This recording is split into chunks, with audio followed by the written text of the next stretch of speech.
სოციალურ და ჯანდაცვის სამინისტროებს ასევე წითელი ჯვრის საერთაშორისო კომიტეტს შორის პენიტენციალურ სისტემაში პირველადი ჯანდაცვის მოდელის გავრცობის შესახებ ურთიერთგაგების მემორანდუმი გაფორმდა.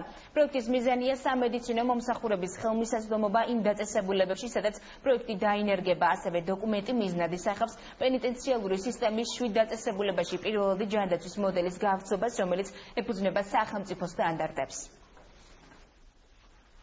პაციენტს პირველი შეხება აქვს სწორედ ამბულატორიულ ჯანდაცვის სკოლთან და შესაბამისად ამ რეფორმის გატარება მკვეთრად გააუმჯობესებს პატიმართა ჯანდაცვის სფეროში მომსახურების ხარისხს.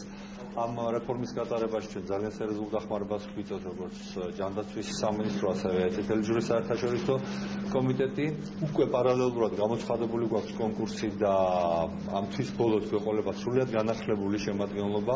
ყველა ღირსეული ადამიანი, რომელიც თემზე მუშაობდა და აქვს გამოცდილება დარჩება, მაგრამ ის ადამიანები, რომლებიც ვერ აკმაყოფილებენ მოთხოვნებს, ისინი დატოვებენ და მათ ადგილას ახალი თანამშრომლები იქნებიან. მოიცავს მთავარ მიმართულებებს, როგორც არის პირველადი ჯანდაცვა, ამბულატორიული გეგმიური გადაუდებელი მომსახურება და დაავადებების ადრეული აღმოჩენა და მათი მართვა.